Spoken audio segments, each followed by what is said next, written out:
Hey, this is HP at Every Day Should Be Tuesday at Hillbilly Highways here with Andrea from The Little Red Reviewer, who has very graciously agreed to drink whiskey and talk about books with me, despite the fact that I don't have a sufficient appreciation of Dune. That is okay. You said you have a sufficient appreciation of the fifth element, so I think we can continue. Yeah, I like The Fifth Element. I like the Dune movie. That's good enough. It's good enough. Um, Joining each other from undisclosed locations, roughly 5 miles away from each other. So maybe my next Zoom happy hour will be with a person who doesn't live in the same town as me. If it wasn't for the stay-at-home order, I could just drive the 5 or so miles to your house. Yeah, we could hang out more than once every year. I think by the time our next normal drinking session comes around, the quarantines will all have been lifted. I hope so. I hope so. All right, so what are you drinking tonight? I'm drinking Oban, which is this wonderful stuff. Let me try to get the bottle up in the picture. Oh, that is extremely fancy. Oh, it is so delicious. Can I just tell you? How about you? What are you drinking? I am drinking Templeton Rye, Ooh, which when I lived in Chicago, you could only get Templeton Rye. It's out of Iowa, so I got a good Midwestern whiskey because, of course, okay. Westerners are very well known for their whiskey. When I lived in Chicago, you could only get this in Iowa and Chicago. So I was into Templeton before it went lamestream. Now you can get it everywhere. And it's a good rye whiskey, so I want to do something a little bit different. Fantastic. I did buy a bottle of Traverse City, Michigan whiskey Oh, today. nice. It's pretty good. Yeah. I haven't bought any local whiskey yet, but I've been buying local wine and local beer in the hopes that a few of those places will still be in business. I have my Mhm. Chicago shot glass that I use to measure my drinks because I'm extremely anal, and my I drink and I know things whiskey Oh, bottle. I love it. And I'll be drinking it neat. I tried to make a giant ice cube using one of my daughter's little toddler cups, and apparently didn't give it nearly enough time. But I like that glass there. I need one of those you know nothing Jon Snow glasses. I do have the Feast of Ice and Fire cookbook and I highly recommend. Very nice. Yes. And I have so this is a technically this is a sake shot glass or a sake cup, but I use it as a shot glass. Again, much cooler than what I have. Um, Um, you have very fancy. should I admit that I got this at a Goodwill? Makes it even better. Not only do I have this awesome thing, but it was super cheap. Yes, it was like 50 cents at Goodwill. So I'm Okay. sorry if that's like I should have paid a lot more for it because it really is a gorgeous ceramic glass. Mm-hmm. So is Oban Japanese whiskey? Is it American whiskey? Is it Scotch? I Scotch. Okay. And I got it locally. You can get it local. So you can get it at any of the local liquor stores.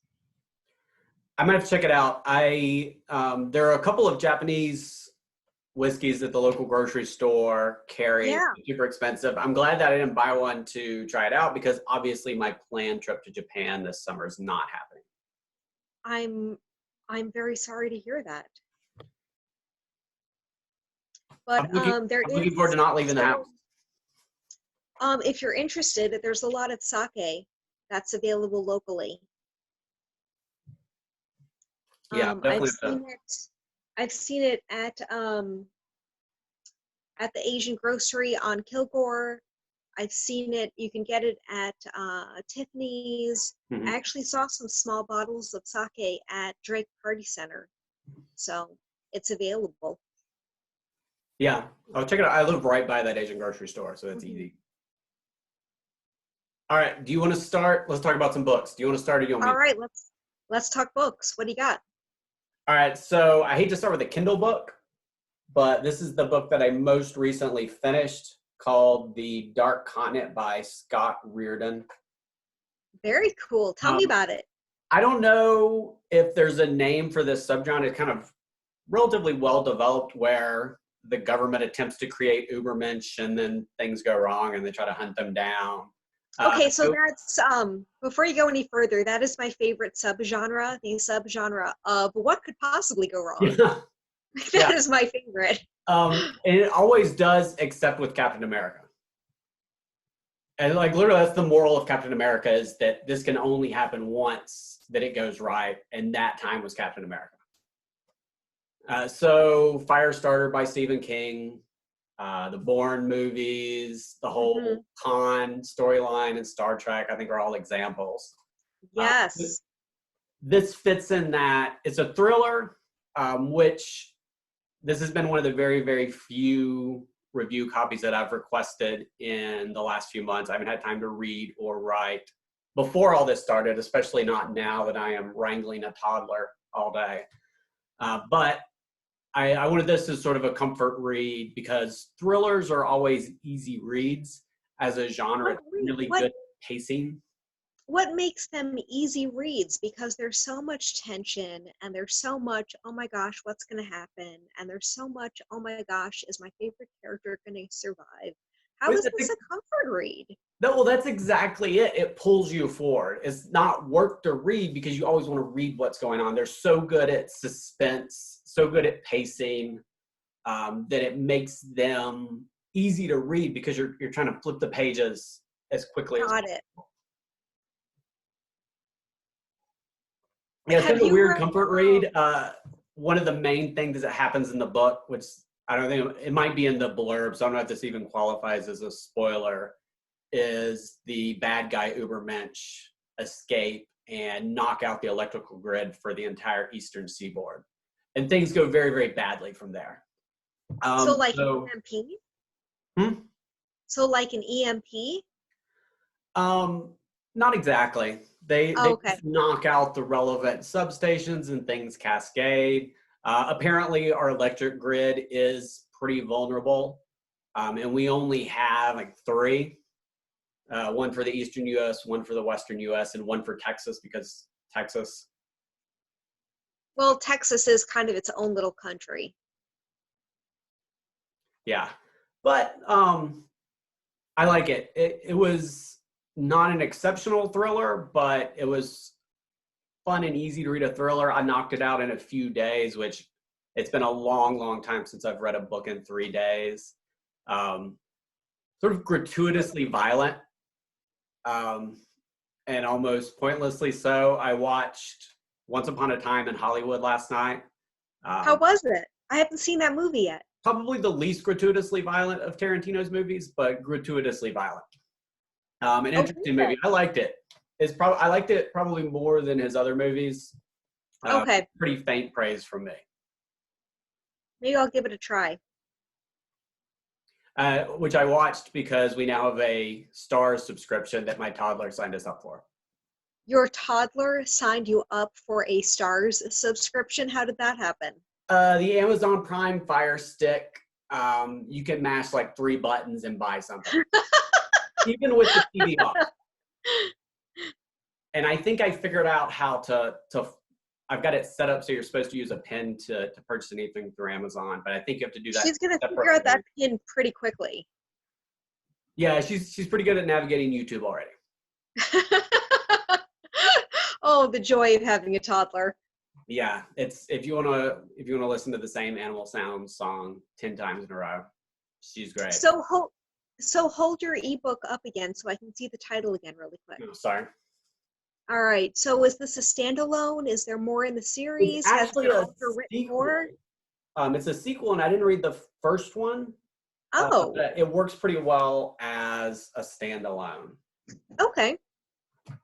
So I was a little bit concerned about that. I do that more often than I should, get second books in a series because I can get a review copy. But I think it worked out. I don't know if I'll ever get around to the first one. I think there's sort of endless thrillers of that quality, but I liked it. I would read. All right, so it worked out all right. That even though it was a sequel, there was enough kind of background information that it worked as a standalone. Yeah. I appreciate that a lot, where like books will be, the author will give you enough that if you haven't read the first book in the series, that you'll do okay. Yeah, I love giant, massive series, which we'll talk about here in a minute. But I'm so busy and I have so little reading time that I prize accessibility, and speculative fiction is not a particularly accessible genre. Yeah. I've gotten a lot of time on my hands lately. I mean, I'm still working, but I don't have a commute anymore. Yeah, So I suddenly have a lot of time on my hands, and it's nice because I can dive into those big series. yeah. Things that a year ago I would have felt so intimidated by. Now I can just say, hey, I'm going to read this because I know I can blow through this series Uh-huh. in 3 weeks. Yeah. Well, you have so many books to talk about. You better start talking about them. Oh my gosh. Okay. You talk about So first. yeah, so I decided to do this massive reread of Kage Baker's Company series, and it is 10 books plus a handful of novellas, some of which I have. And I'm in the middle of reading book 6 right now. So let's see if I can, let's see if this will work. Yeah, Um, I can you see see several books. a stack of books? Yes. All right, so there's a stack of 6 books here. I haven't pulled the others off the shelf yet. So Kage Baker started her company series. She published a number of standalone short stories and novellas in the Wayback Machine, 1998, 1999. The first novel came out in around 2000, and these are magnificent time travel. So it involves, kind of hard to explain, Mm-hmm. time travel with immortal cyborgs and the very long game. Mm-hmm. Um, so the way it works is sometime in the 24th century, a company has discovered that time travel works and a version of immortality works. Mm-hmm. But because of the limitations of time travel, you can't go forward in time. So what they do is they send people backwards in time to turn orphaned children into immortals who will get to the present at the fast pace of 1 day per day.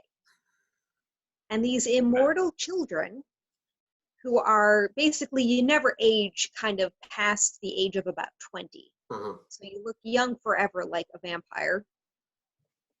And you're employed by this company, and your job is to rescue priceless artwork, priceless books, priceless literature, save plants from going extinct, to save animals from going extinct. Mm-hmm.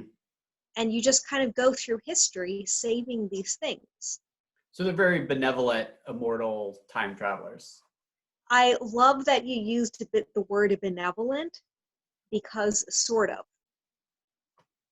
So you think you're being benevolent, but there's this kind of big long game happening, and it is this wonderful series, and it's just excellent, and I highly recommend it. Okay, I am super underread on the 80s and 90s. I've been reading more older stuff, Yeah. but I do need to make time for the 80s and 90s because I was reading fantasy, mostly fantasy, then very little science fiction, but I was a kid and there was a lot of stuff Yeah. that I wasn't reading. A lot of the standard stuff, Tolkien, Wheel of Time, a lot of mediocre D&D tie-in novels. Yeah, but Wheel of Time is fantastic, and there's so Yeah. much like great just fantasy adventure out of that time. Yeah, I think there's a ton of great stuff that I mostly missed. I read one David Gemmell book like a bunch of times. I read way too young, but I haven't read any of his other stuff. And I remain egregiously underread in science fiction. So yeah, But it's wonderful when you read things when you're too young, because you kind of remember parts of it. Like, you're too young, but you remember parts of it, and then it just affects you as you're older, and I think it's just fantastic. I mean, mostly the erotic parts. The first Terry Good, I don't know how you pronounce his last name, Goodkind, the Sort of Truth books. I read the first one, had no idea for years and years and years. Until like I saw a blog article, whatever, mention this like weird rapey sex scene. I was like, oh yeah, that's like S&M torture. That I remember. I read that book. I don't remember anything else. You I was only like remember 11. the hot part? Come on, man. Okay, so forewarning, Kage Baker's company books have lots of super wonderful, super hot sex in them. Just so you know. Okay, it doesn't throw me as much anymore. There's quite a bit of romance in these books. It's good. I find that romance doesn't work a lot, but there's a big advantage to the long series. It's easier when you have more story to develop the romance. I absolutely agree with that.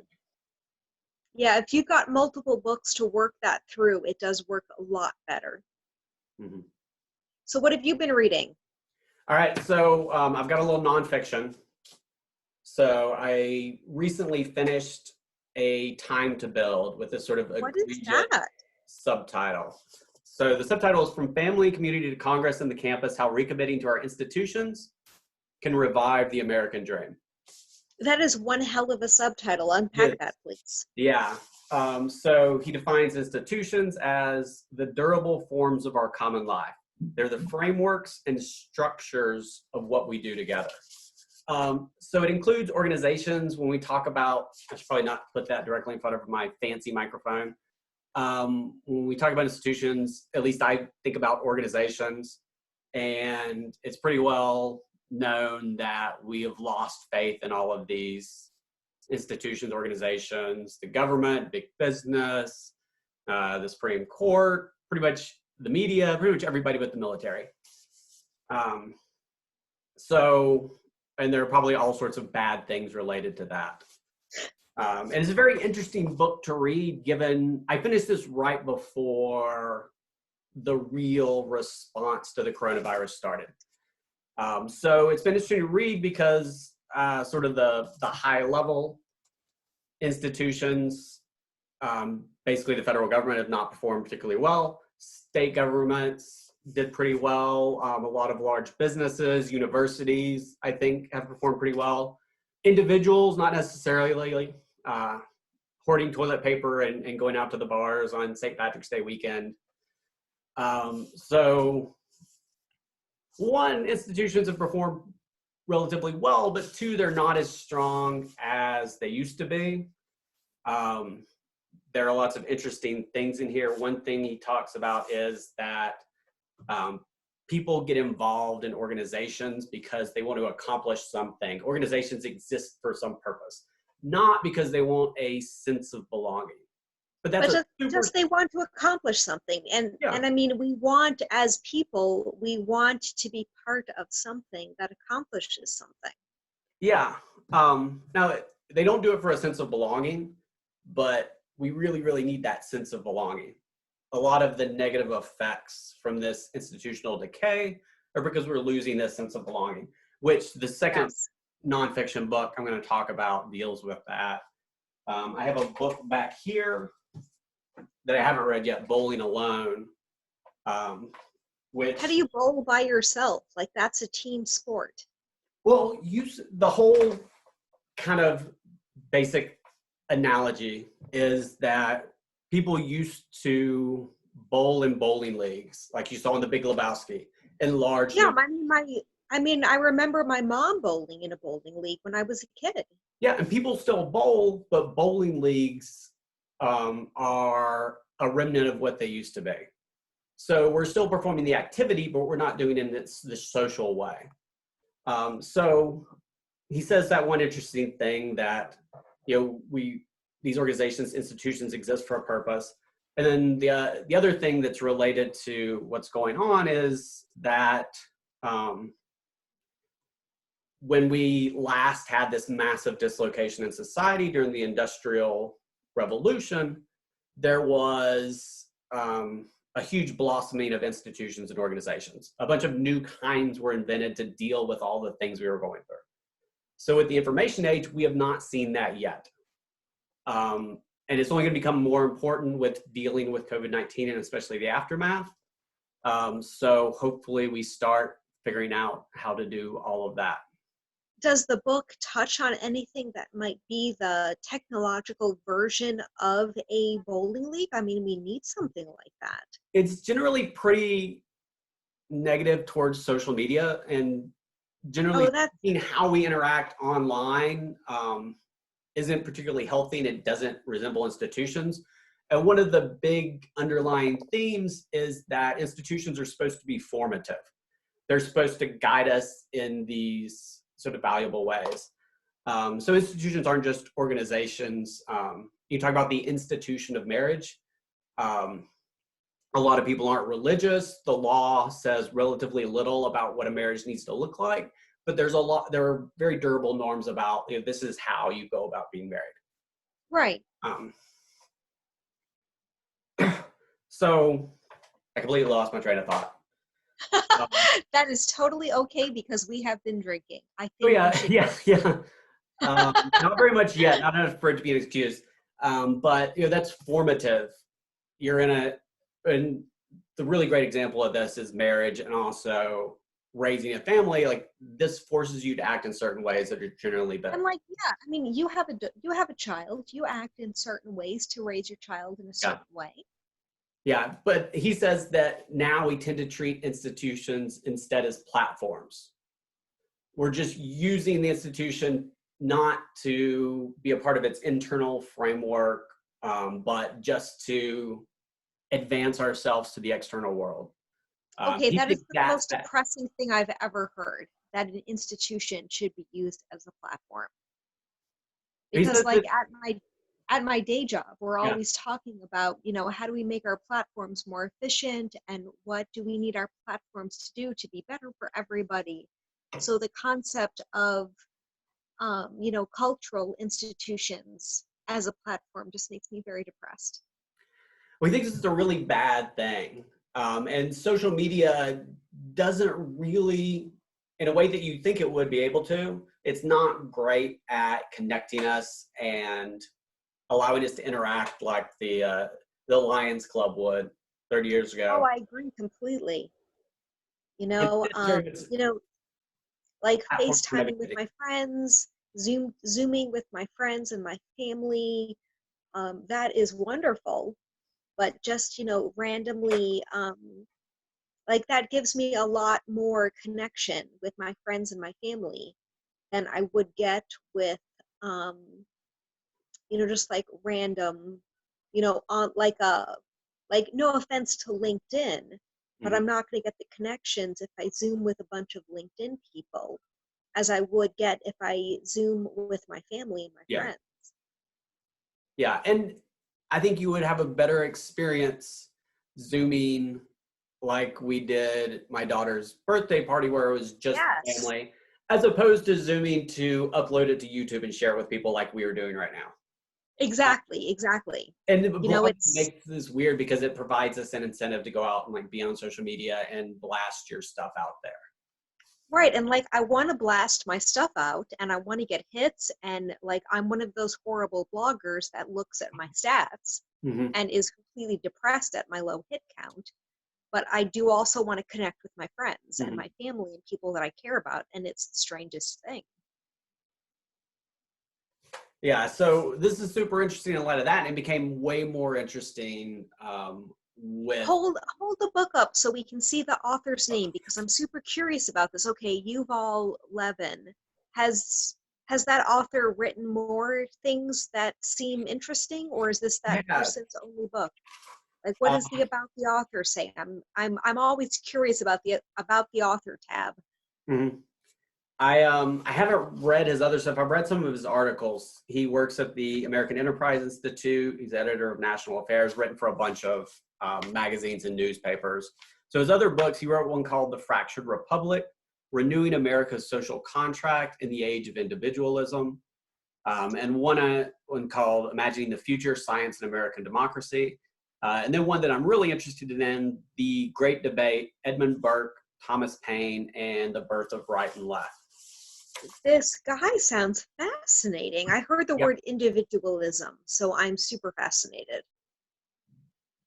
Yeah, I'm not super familiar with his work, but very interesting.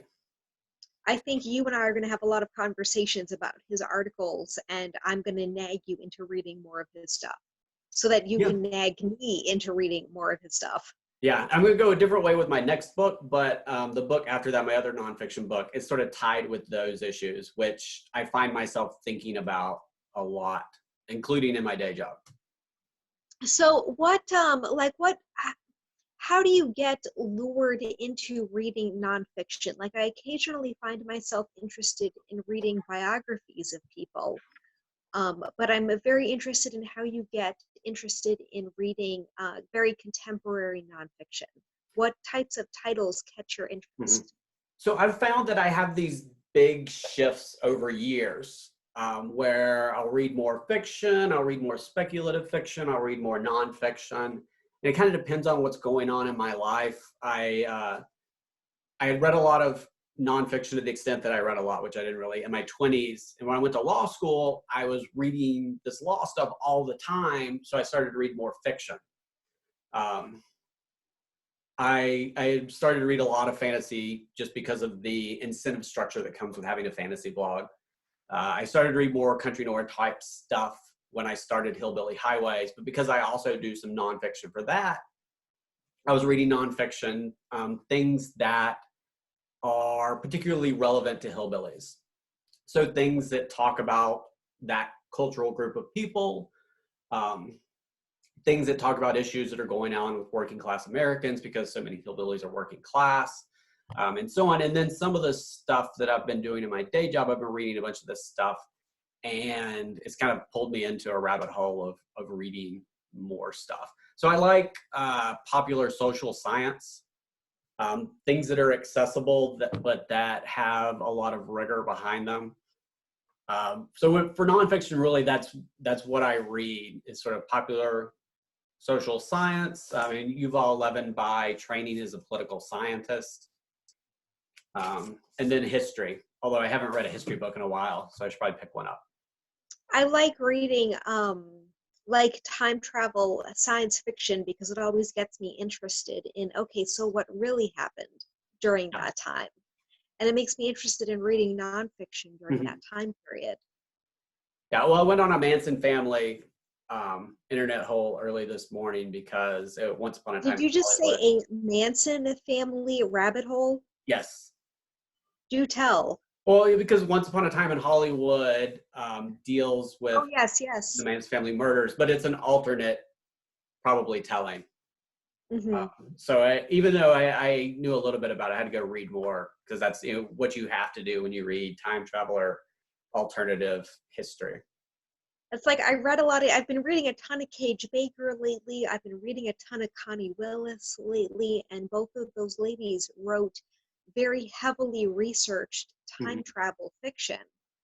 And it's like, all I want to do now is read nonfiction about the time periods that I've just traveled to with characters. I want to read about the San Francisco earthquake of 1906. I want to read about the London Blitz. And like, that's something I love about reading time travel fiction, is suddenly I want to find as much nonfiction as I can about those time periods. Yeah, so what else are you reading?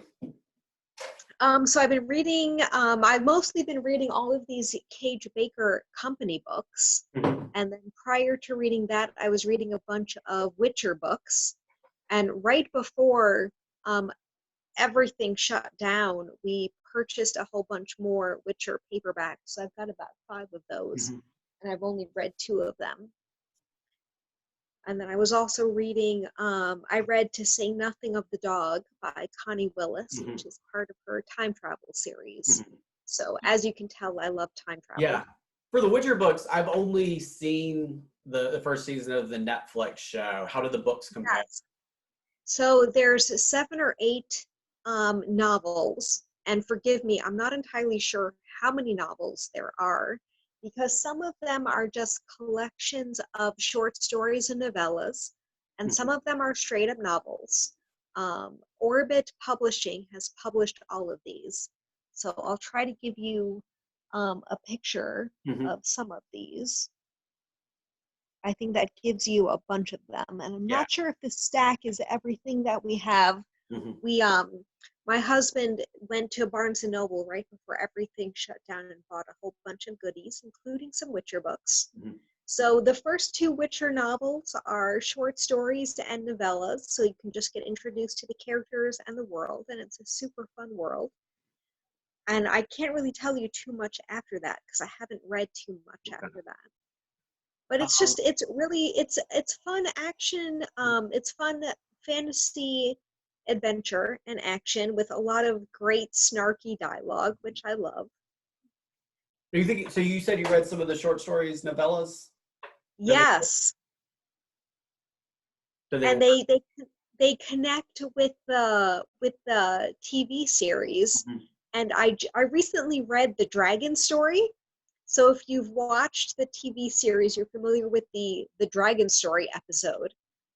And I've got to tell you that the novella has a lot more meat to it and a lot more characterization. A lot of the dialogue is taken word for word, but there's a lot more in the novella that there was not time for in the episode. So this interests me, not just because I've seen the TV show, but because I think it's hard to find contemporary, good, pulpy fantasy fiction. Yeah. And you're right, it is hard to find pulpy fiction that's being written right now. And a lot of these Witcher novels, I mean, they were written 20 years ago, a lot of them. So the author, he was born in the late 1940s. So he's been writing for a long time. So it's not like this stuff was written 2 years ago. This stuff was written 20 years ago. And it's great because he just doesn't really care about what's popular. He writes what he wants to write. Yeah. He originally wrote those in Polish, right? Yes. They were all written in Polish and then translated into English. And I kind of get the feeling that they were written kind of just on a lark. And they were written just kind of for fun and randomly. And, you know, some of the time frames don't make a lot of sense, but they're just so much darn fun. There's a lot of great dialogue and great jokes. One of the things I like about fiction and translation, which I don't read nearly enough of, is it's not necessarily bound by the same conventions. Oh my goodness, that is so for sure. I recently read a novel called Surrender, which I think was written 3 or 4 years ago and just very, very recently translated into English. And it doesn't follow any Western rules at all. Yeah, that's a good thing. I mean, I want my fiction to be interesting, especially if I'm reading speculative fiction. That's kind of the whole idea. And I think American speculative fiction tends to get into ruts. Yes. So that's an advantage to reading older stuff, and it's an advantage to reading stuff in translation. And you're right. American stuff, Western stuff, British stuff, it just kind of falls into these patterns. And we get into these ruts. And it's just everybody feels like, okay, I have to follow this pattern. And then, you know, we find something international that just doesn't follow any rules at all. And it's wonderful. Yeah. So since we're already talking about The Witcher, what did you think of the show? I loved it. It was super fun. Like I'll be honest, I didn't know what to expect, but I had so much fun with it. I liked it. I think it's a lot better when it's not trying to be, you know, a poor man's Game of Thrones, and when it's trying to be like a rich man's Xena. Yes, and it's not a rich man's Xena. It's just fun, and I guess I appreciate it because it's kind of obnoxious. So, speaking of a fantasy that is becoming a TV series, I heard that Wheel of Time, which I know you like, is being an option for TV. Yes, so Wheel of Time T-shirt. Unfortunately, production has stopped because everything has stopped. Yeah. One of the things, you know, I mainly thinking about The Witcher in terms of the Wheel of Time. The effects in The Witcher are Gosh, not I great. should have worn one of my Witcher t-shirts for this evening. Yeah.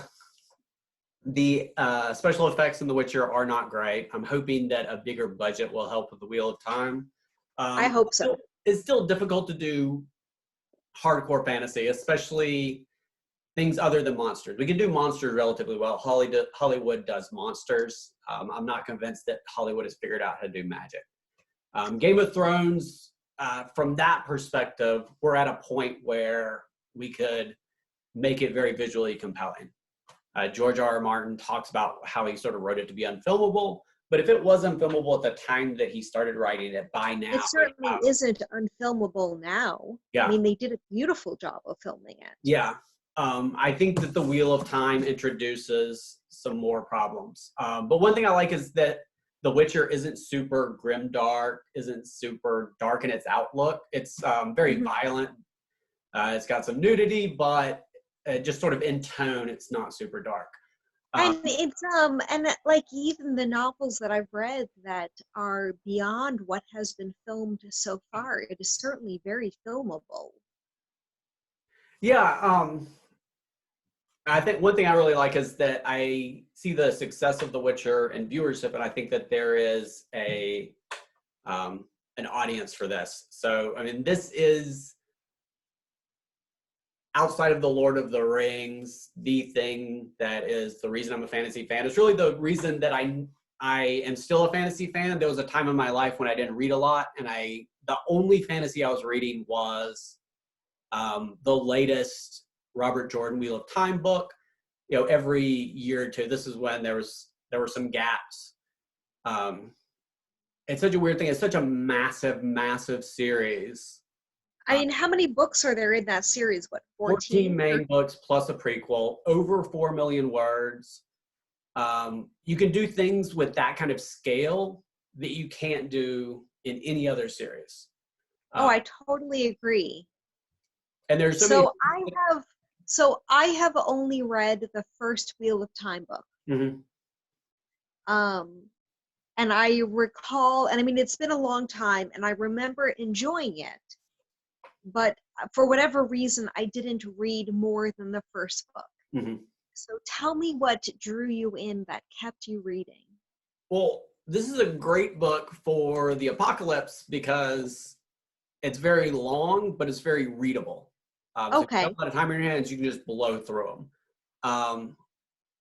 The first 13 books were Daryl K. Sweet hardcovers, or they weren't originally hardcovers, but he did the cover art.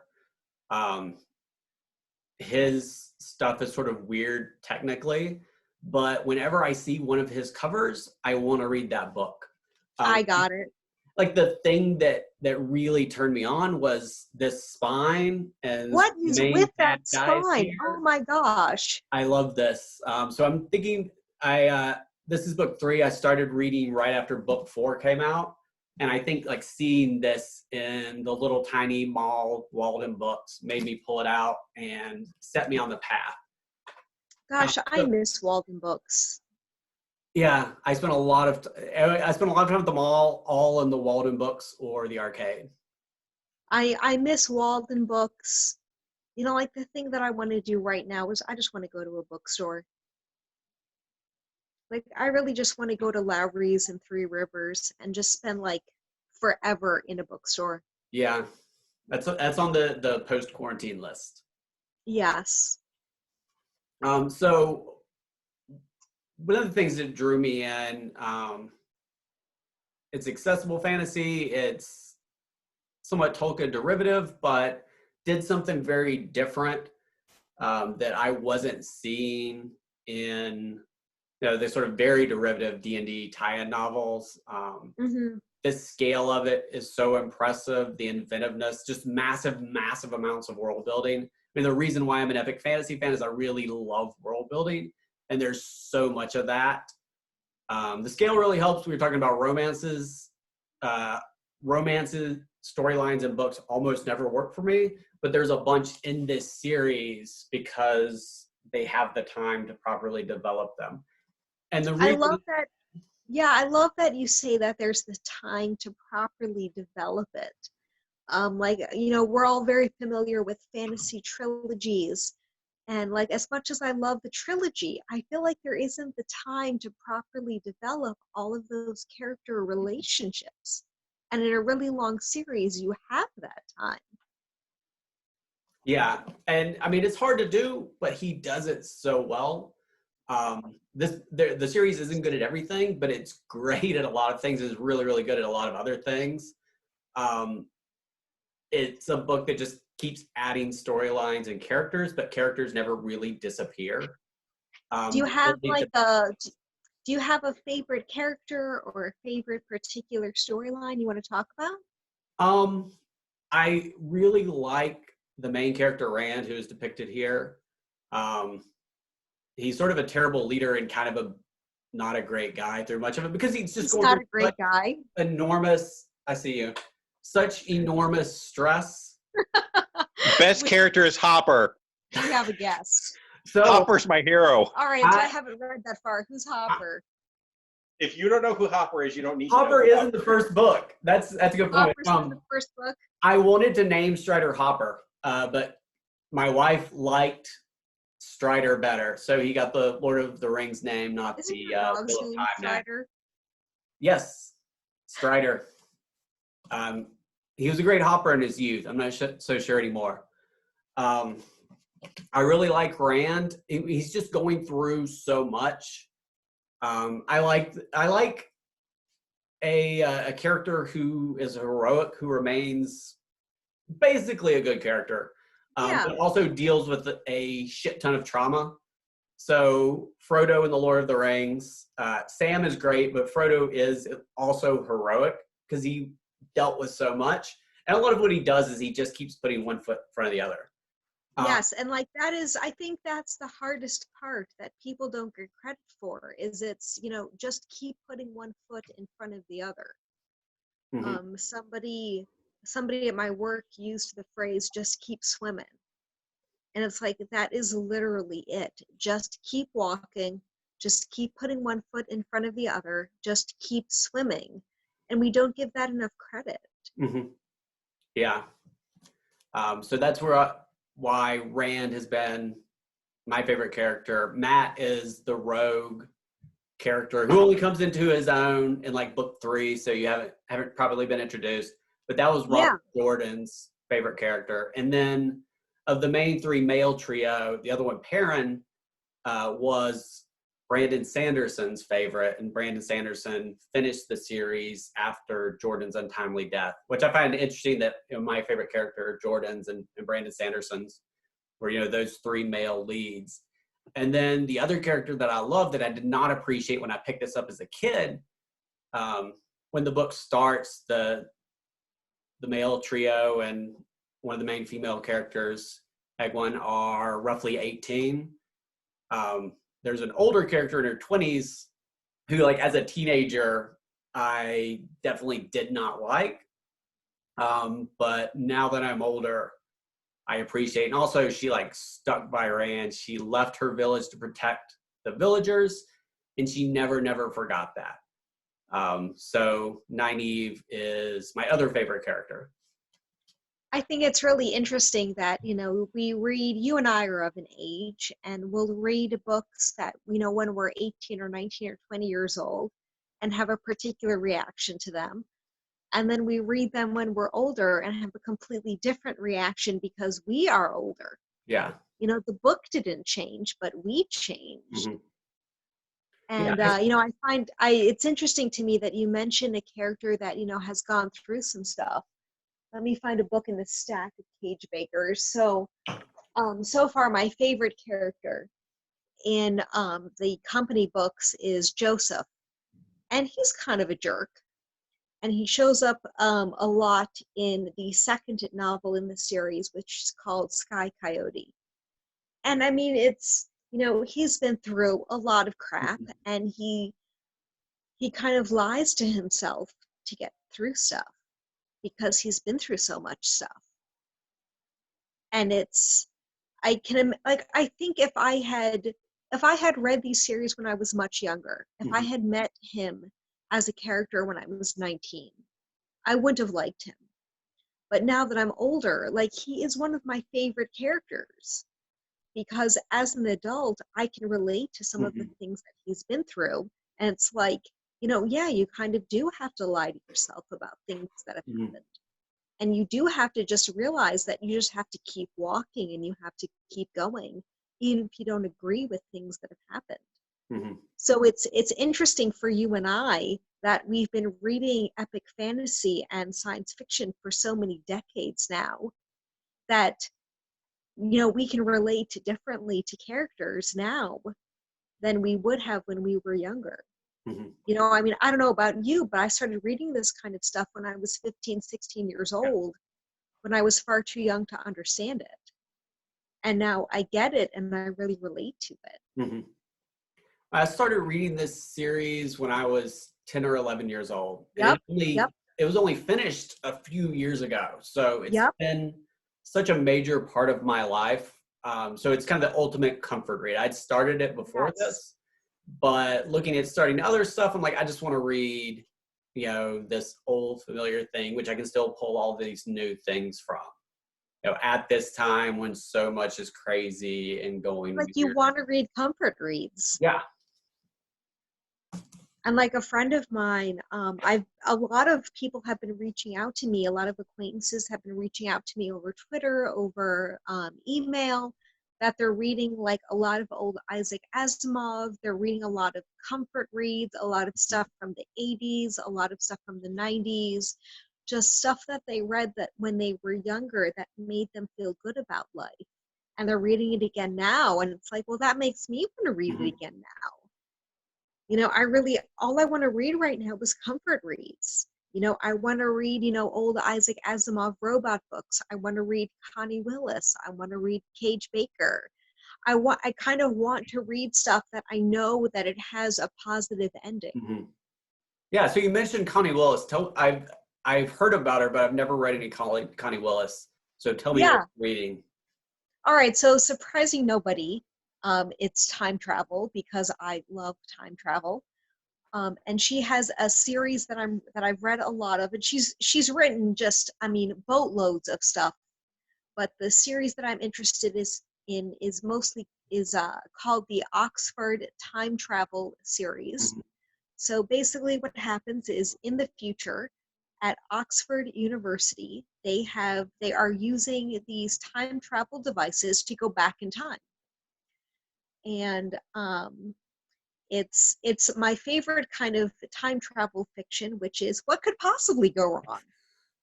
And like the look on your face, everything could possibly go wrong. Somebody gets stuck in the Black Plague, somebody gets stuck in the London Blitz, and everything could go wrong. And it's like, it sounds terrible, but it's actually wonderful the way she writes these beautiful thrillers where you can't help but turn the pages nonstop. And she's just a magnificent author, and I really need to read outside of the Oxford Time Travel series. And I just don't, I'll be honest. I read Oxford Time Travel books over and over and over again because for me they're comfort reads.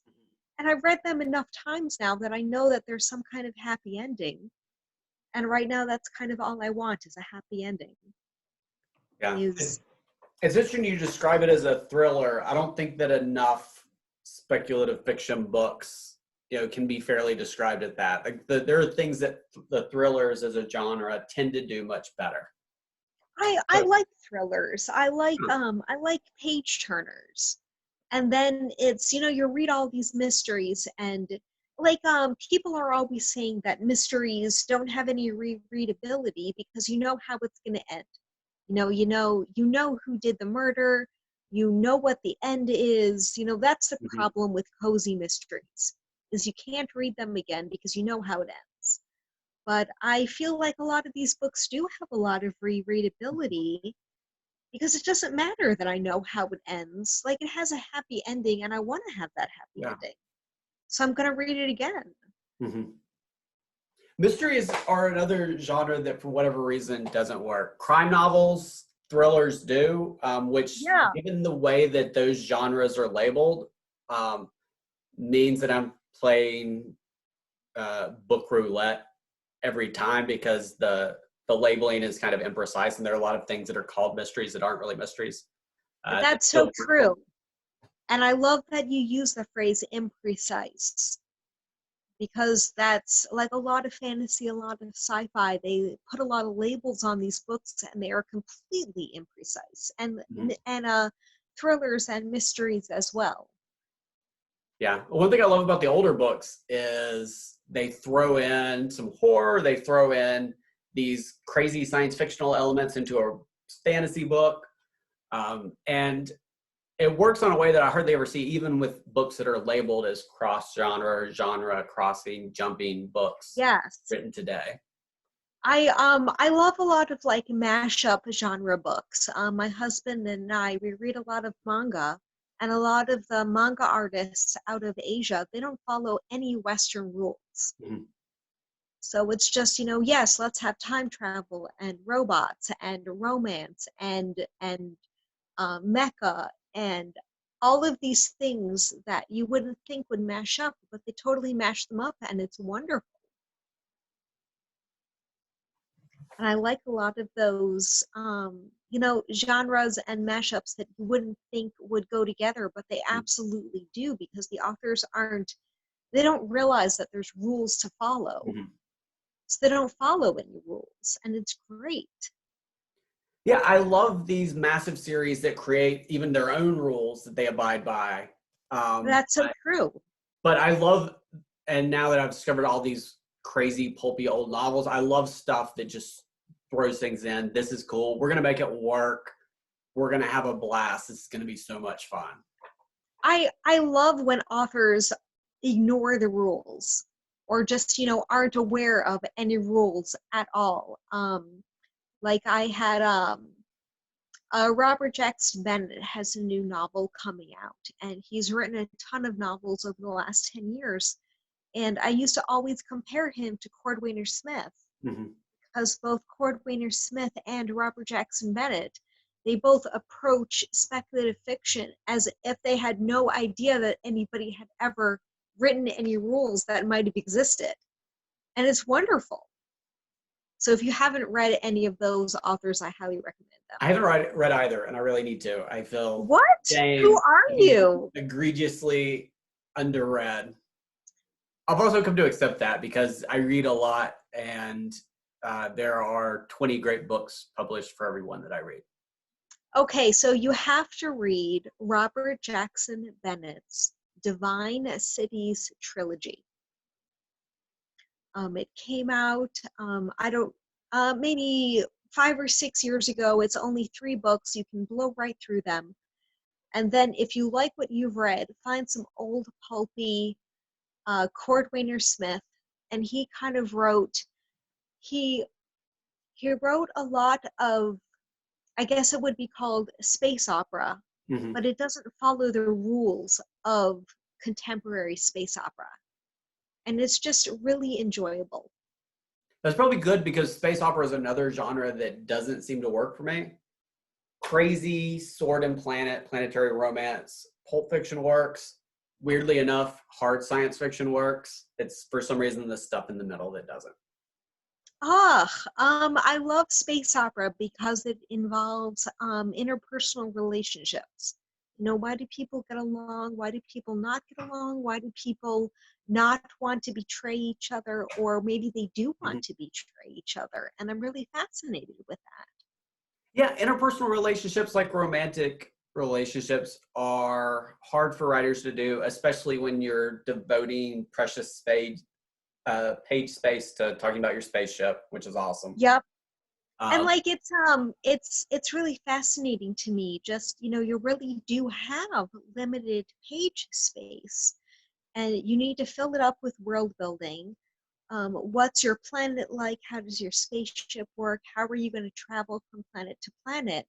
And that takes up so much space, like literally on the page, like literal word count. What do you have left for how your characters are going to interact with each other? from just a logistical point of view, I'm very fascinated by that. Mm-hmm. Yeah. Oh, yeah. This conversation is so much fun. I'm going to have to bring us way, way down. Sorry. My other nonfiction book is called Deaths of Despair. That sounds so depressing. Oh, yeah. By What the hell is that? In the Future of Capitalism by Anne Case and Angus Deaton. So this is one of those books that just came out, and I started reading it as soon as it came out. I don't remember ordering it because I ordered it months ago.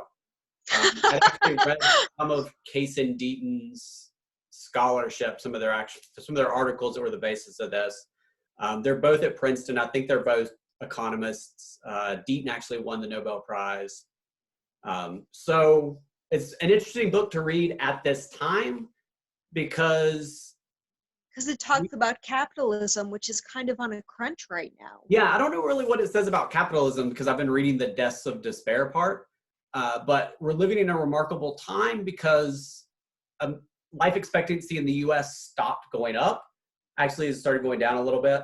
The last time that happened was when we had World War I and then the Spanish influenza, which so that's super terrifying. Yeah, they keep mentioning the Spanish flu at the same time that we're dealing with this, which is super, super scary. So this is being driven in part by the huge gains we used to make against heart disease stopping. But what this is really focused on are what they classify as deaths of despair, which are deaths from suicide, drug overdoses, and alcohol-related disease, mostly cirrhosis. You have super made this conversation very depressing all of a sudden. Yeah, sorry about that. So, yeah. And this is largely a problem of white Americans, and it is mostly white people. Still in this country, the mortality rate for Black people is higher, but they haven't seen this same kind of issue, although there's been a recent change with fentanyl-related deaths. It is Americans. One of the reasons why this is hard to get a grip on is that it's not happening in other countries.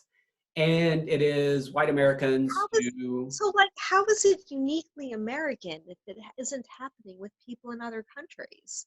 What are we doing wrong? Hopefully they're going to explain it. I'm currently reading this. Hopefully they will explain so you're like a third of the way through it, looks like. But it's very much men and women who do not have a bachelor's degree. The mortality rate for deaths of despair these things tend to get talked about as men, but the mortality rate from deaths of despair for women without a bachelor's degree is higher than for men with a bachelor's degree. Traditionally, people who are educated are more likely to commit suicide. We have seen that reversed in the U.S. fairly recently. It's also kind of maybe a Generation X problem because this didn't show up until our generation. It's not clear yet whether the millennials will. What birth years does the book define as Generation X? It never uses that term. And one thing about the Generation X thing is it's not clear whether this will show up with millennials. Because you and I, we were both born kind of on the cusp of a generation. Oh, I see. So the one that doesn't look very focused, but the one here that's very flat is people with a college degree. Is that one of those flattening the curve type of tables? No, exactly. This is by cohort, and you probably can't read it, but this where it goes up is bad, and it gets up to 1985. So that's kind of that's a little bit past the transition from Generation X to millennials. Right, because you and I, we were both born prior to 1985. Yeah. Sorry, we're old. I was not born prior to 1985. Weren't you? I firmly though self-identify with Generation X. I reject the demographers who attempt to classify me with millennials. Yeah, although- I don't feel like I am a millennial. I don't feel like I connect with that generation.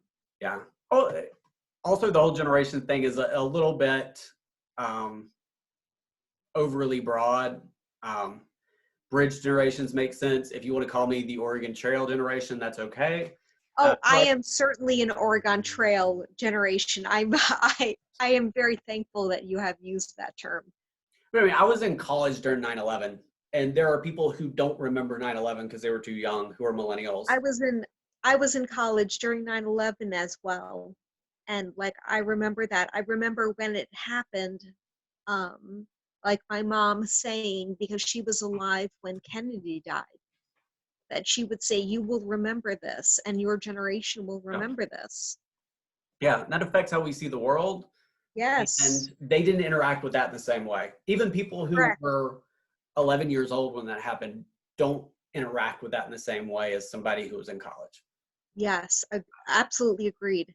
So I don't like lumping the generations in too much, but it remains to be seen whether the millennials will suffer these deaths of despair to the same extent. A lot of people don't notice it because those of us who have a college degree are largely free from this. Do This you think divergent, that, like for people who are in their college years now, do you think that Corona will affect their generation in the way that 9/11 affected you and I? yeah, I think it's going to have a massive effect. I think it's going to have a massive effect on kind of everybody, in part because it's going to last so long that if you do something for so long, it forms a habit. Yes. Much like prohibition sort of permanently changed how we consumed alcohol in this country. We stopped drinking muscadine wine. We started drinking hard liquor. We're just going to build habits, and those habits are going to persist after the reasons for developing them in the first place cease. I was I went to a local store earlier today, and I was chatting with the gentleman who was working there about, well, what if, basically, thank goodness they haven't closed the liquor stores. Thank goodness liquor stores are still an essential business. And he and I agreed that if liquor stores closed in the state that we live in, it would just be, people would just simply riot, because we're so used to having them available that if they suddenly weren't, we would just completely freak out. Yeah, we tried that with opioids. Emphatically did not work. Did not work, does not work, will not work. Yeah, so when I talked about a time to build, I talked about this sense of social isolation. That's probably a big part of deaths of despair, which makes me terrified for what's happening right now, because we're being forcibly socially isolated. And then while you and I can work at home, a lot of the people without college degrees are exactly the people who are not in a position to work at home, who are going to be most negatively affected economically. It maybe doesn't make that much of a difference right now because we have to be. But it will make a difference. Well, yeah, we have to figure out how to move forward. And the people that are making the decisions are the people with college degrees, the people who can telework. And it's like they have no idea how to relate to people who have suddenly lost their jobs. Like, I don't know about you, but I have massive survivor's guilt. Like, I still have a job, and my coworkers still have a job. Like, my employer, we're currently hiring. We're hiring for some data entry positions. We're hiring for some management positions, things that had been we had been planning for, like, hiring for months now. And I have massive survivor's guilt, and I don't know what to do based on this survivor's guilt. Yeah, and you want to help, but you buy beer from your favorite brewery, and there's you can't keep them afloat by yourself. No. My job is pretty secure. We're worried about my wife's job. She's already had to take a pay cut. So we're not that stable, and we're trying to do a little bit extra to help people out. So scary. Yeah, and the stuff that they talk about are things that I've been thinking more and more about. To some extent, it's comfort read's not the right word, but like, right, is that book enjoyable to read, or is it super depressing to read? It's well written. It's fulfilling in that this is a thing that I'm learning more and more about, that I'm starting to do things to work on, that I'm trying to think about in a serious way. And there's something that it doesn't feel good, but feels right when there's this big problem and you're sort of putting your shoulder to the stone and attempting to start pushing. Yeah. Yeah, I get it. I get it. Like I kind of had to read, like, this is the Kage Baker book that I'm reading right now, and this was written in 2005, and I'm not sure if you can see the bookmark there, but I'm about 2/3 of the way Yeah. through, and I kind of had to stop reading. I was reading this morning, and I kind of had to stop because there's discussion of a global plague that it reads sort of like a version of Ebola, but I had to stop reading. I was like, I don't know if I don't think I can read about, thousands of people dying of a medical plague. I think I'm just going to, skip the rest of this book. This is book number 6 in a series of 10, and screw it. I'm just going to, skip the rest of this book and start reading the next book, because I don't really want to read another chapter about people, dying of plague. I think electrical grid going down, fine. Zombies, fine. Zombies are fine, but electrical grid is not going down. I need my coffee maker to work, and I need my phone to charge. I need electricity. Sorry. Yeah, it's at some point it's too close to home. My toddler also signed us up for Cinemax. I think I got that. How did she sign you up for Cinemax? Three buttons on the Fire Stick. You just start pressing buttons, and she'll grab it and just start pressing buttons. So will you please put the Fire Stick on a shelf that she cannot reach? Yeah. I mean, come on, she's not that tall. I need to do that. But they have Contagion. I don't feel comfortable watching Contagion.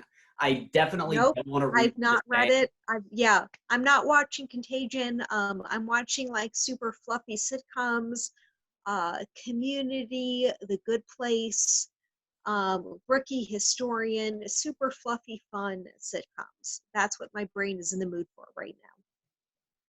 I am watching American Gods because of our Star subscription. Yeah. So what do you think of American Gods? It's visually gorgeous. It's gratuitous in ways that you apparently have to be if you're premium television. But I just learned it because HBO makes a lot of great stuff. We also have an HBO add-on subscription. And you just learn to accept that. They make brilliant stuff, and you're going to have some weirdly gratuitous things. There is some gratuitous scenes in the book, and I've not seen the TV show, but I have read the book and I loved it. Yeah, it's actually been super faithful, I think. I read the book years and years ago. It appears to be super faithful up through. I've seen 3 episodes. Okay. Yeah, there's some gratuitous scenes that were in the book. Part of that is depiction. But I like it, and I have my issues with the book, but I love the way they depict sort of the American landscape. It's visually pretty, which is nice. I mean, I've only read the book, but now I'm really interested in seeing the TV series to see how they do the cinematography for it. Cinematography is really important when you're trying to adapt a book that was prettily written. You can pull dialogue over, but the only other way to create that effect is to doing what you can do and the book can't, which is to have beautiful cinematography. No Country for Old Men is really good at that as well. I haven't seen that either. I'm really terrible at watching movies. I just don't seem to have the attention span for them. Well, have you read any of his books, Cormac McCarthy? I read The Road, and that's it. That'd probably be the most bleak one. That's the one that I've had on my shelf forever, and I want to read. I don't know if now is the time. No, it is not the time at all. His work is very bleak, although there are usually these rays of hope, which grimdark authors could learn from. Something I loved about The Road, something that I really remember, is the the lack of punctuation. You know how when you're writing dialogue, there's a lot of special punctuation that you have to have, just all of that special punctuation. There's none in The Road. There's no punctuation at all. Yeah, that's how he rolls. Yes, and I recently read a post-apocalyptic novel called A Boy and His Dog at the End of the World. Have you heard of this? Yeah. And something I loved about that book as well was the lack of punctuation in dialogue. It's super interesting how that has a very real effect. You know what I mean? I mean, Yes. there's marks on the page. We know what it means, but that Yes. changes how we interact with it. Yes, and I wrote a blog post about that book, and in the blog post I reminisced to reading Cormac McCarthy's The Road, where I was thinking about, and like I wasn't a kid when I read The Road, but I was a very naive adult. And I remember reading it and thinking to myself, oh, these people simply don't have the calories to use punctuation. You know, they simply do not have that energy. And that's kind of how I justified it to myself. And that's not at all what's happening, but when you're naive, that's how you explain it to yourself. Mm-hmm. Where you just don't have the energy for extra punctuation. And it's like, yeah, when you're typing, like I have some manual typewriters. When you're typing, it takes extra energy to use extra punctuation. So I really kind of connected A Boy and His Dog at the End of the World to Cormac McCarthy's The Road. It was a great novel. I kind of forced my husband to read it. Yeah, when I talked earlier about a book not being worth to read, Cormac McCarthy's books are worth to read. They're absolutely worth it. I have to push myself through the pages. I've read a bunch of them. I haven't read The Road, but I've read probably most of the rest of his books. Did you have to psych yourself up to read them? I don't have to psych myself up, but it's work. You got to do it every day, every page. And then I didn't necessarily have this great enjoyment reading it. But every time I finish one of his books, it's like, oh shit. And I wouldn't call it understanding because I still don't, I think, understand most of his books, but this wave of something rolls over me as I am processing it and it only happens after I finish it. I love that you use the phrase, a wave rolls over you. I like that phrase. I like the concept of just water and a wave rolling over you. Yeah, so I love his stuff. Have you seen Cormac McCarthy writes Toy Story? No, and that actually sounds terrifying. It's terrifying and awesome. I've been rewatching the Toy Story movies with my toddler. I'll send you that. I do love the Toy Story movies. It is incredible. I'll send it to you. Please do. So how should I psychologically prepare myself for that? You just gotta jump in. Just rip the Band-Aid off. Okay, that sounds scary, but okay, I'll do it. All right, are you ready to talk about what you're about to read? Sure. Yeah, we definitely blew past our self-imposed time constraint, so. That's okay. So I've got a little bit of phone battery left. I figure we'll go until I run out of phone battery. We'll let the poor people go eventually. So fantasy is very much, my comfort reads. That's what I grew up reading. I love what I call country noir, a term that I borrowed from Daniel Woodrell, although apparently he stopped using it, the author of Winter's Bone. So I've got a couple of country noirs that I need to read. And they're not the books that I want to read right now. I love these because they're, about my life. But now that a traumatic thing is happening to me right now, I'm not as super keen on reading them. One of my favorite authors, Rash, one of his few novels that I have not yet read, Saints at the River. So I loaned this to my mom when I went down there in the fall after she had hip surgery, and she gave it back when she was up here over Christmas. So I need to read it so I can talk to my mom about it. And then a buddy of mine from college said, I've been reading your blog and there's something seriously wrong with it. You have never read John Ehle.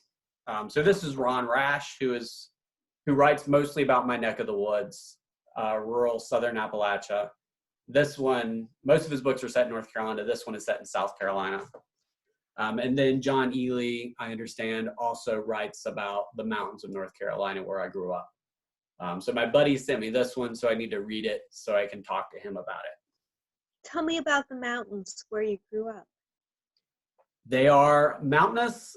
One of the things I like about here relative to being in Houston to being in North Florida is that the ground is properly slanted.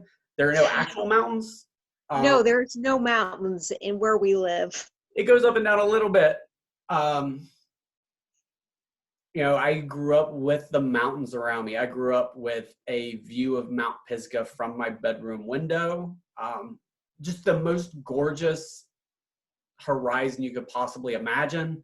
The Rockies, the Pyrenees, other large mountain chains, they're much bigger, they're majestic, but nothing is more beautiful than sort of endless mountains, each a different shade of blue. They're so incredibly green and vibrant because they're below the tree line entirely. And also there's this great cultural tradition within Appalachia. Extraordinarily interesting, extraordinarily important as a part of American culture. Although all sorts of bad things, both bad cultural facets as well as all sorts of terrible things that my people are dealing with. But those are my people. And really, I lived in North Carolina for the first 28 years of my life. So having bounced all around, mostly to places where hillbillies have been before, up and down those hillbilly highways, hence the title of my new blog.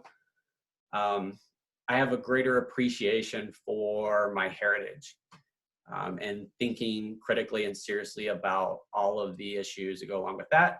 I think not a lot of people who talk about that stuff like dig into the fiction, but fiction is a huge part of it.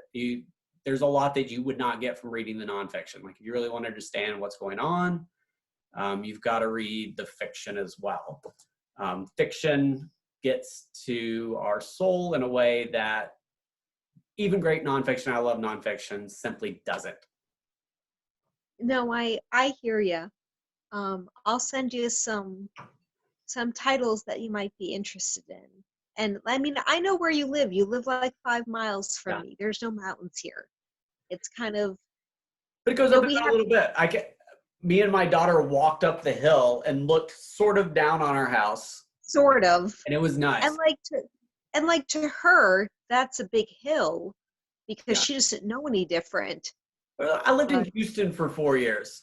Houston is very, very flat. That kind of reorientated my mind towards what counts as not being flat.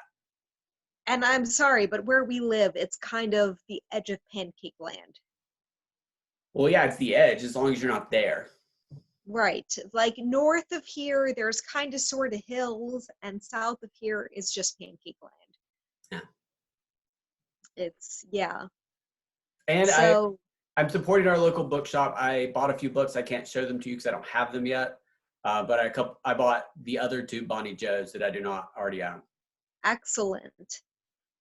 I'm not sure if I should buy some local paperbacks because I truly do not know like what the time frame is for shipping.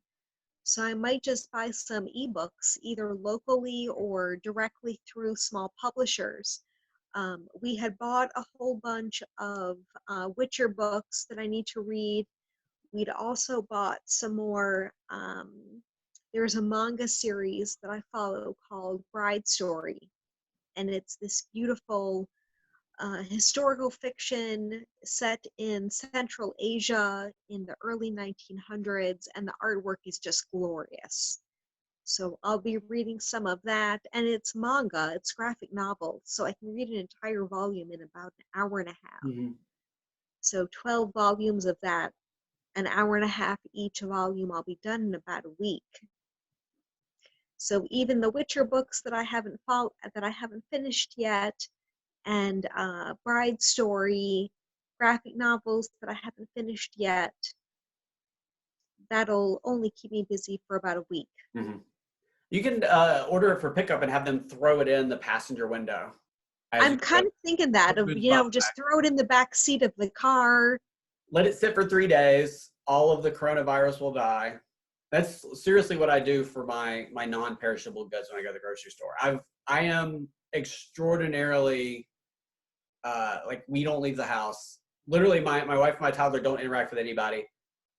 Once a week, I will go get us food from a local establishment. Once a week, I'll go to the grocery store, and I mask on the stage. My husband and I, we take turns going to the grocery store, and I had so much cabin fever earlier today that he was like, "Will you please just go out and do something?"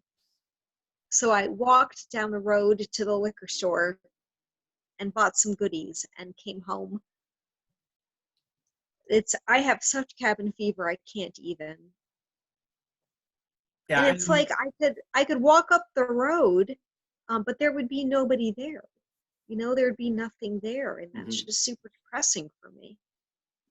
I grew up in the woods, so I don't need people there. I need woods. And you've seen my house. I am very excited for the weather to turn. You have deer in your backyard. Like, I've seen photos. The creek, and pretend that the hill behind me is not a hill, but actual mountain. It kills me to tell you, but there's no mountains here at all. Once the leaves come in, I can't see to the top. I don't know that. Okay, so we just need to wait a couple of weeks for the leaves to come in, and I won't be able to see across the valley from where I live. I did see, we were driving to the grocery store the other day, and I did see some urban deer. So that was cool. I still get excited. About deer? Yes. Why? You don't have deer in the country because people shoot deer. It's only in the suburbs that you actually see deer. You and I, we live in the city limits now. You can't actually legally shoot the deer, and there's thousands of them. If you and your wife plant pansies, the deer will eat them all. Yeah, people love to complain about that. I like deer more than I like flowers. I think I kind of do as well, but I'm spoiled because I have a third-floor apartment, and even if I plant pansies, the deer are not going to eat them because I'm 30 feet up. So I'm with you. I like deer more than I like flowers. Yeah. So we're gonna have to wrap up pretty soon here because as much as I love Zoom, it's killing my phone battery. Yeah. All right. So what's on your to be read list? I've mainly got these 2 books. I'm gonna keep with the Wheel of Time. I just have a couple other books that I need to finish. I have this book in my emergency pile. I've been reading. Who's the author of that? I can see the title. Edgar Rice Burroughs' original Mars novels. I've read a few of his different books. I love these. Specifically, I love the second one. But I have an omnibus set now that I got in a giveaway from Book Stooge. So I love Book Stooge. He's awesome.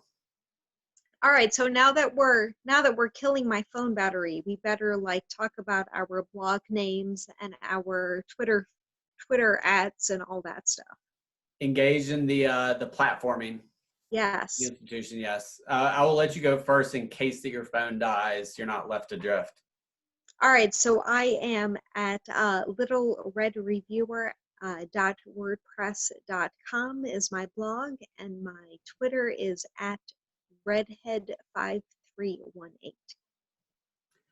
I am Every Day Should Be Tuesday is, I think, at everydayshouldbetuesday.wordpress.com. Also, I think at everydayshouldbetuesday.com and rest of the initials.com, where I talk about fantasy and other speculative fiction. Hillbilly Highways at hillbillyhighways.wordpress.com, as well as hillbillyhighways.com, where I talk about country noir. I talk about what I call hillbilly studies and a lot of country music. It still says Texas country, but all sorts of things. The last concert I saw before the lockdown was Chris Knight, who is known for writing songs about killing people, which I love, but also writes a ton of songs about times are hard, but I'm the toughest son of a bitch you've ever seen, so I'm going to be okay, which is great for what's going on right now. And For you can sure. find me on Twitter at Tuesday Reviews. Also, Fantastic. easy to find. I also have a Facebook group specifically for country noir grit lit called Gravel and Guts. What's your Facebook group again? Gravel and Guts. You're not a part of the Facebook group? I don't think I am. I need to be. I will make that happen. Fantastic. All right. It has been great talking to you, drinking way too much whiskey, talking about books. Hopefully I wasn't too much of a downer with my horrible mortality stat. I need to borrow that book from you when we're allowed to travel again. Yeah. I could always put it in a hermetically sealed container and you can let it sit for 3 days before you pick it up. Or I could just drive to your house and you could throw it in the trunk of my car. Yeah. Since we're only 5 miles away from each other. Yeah.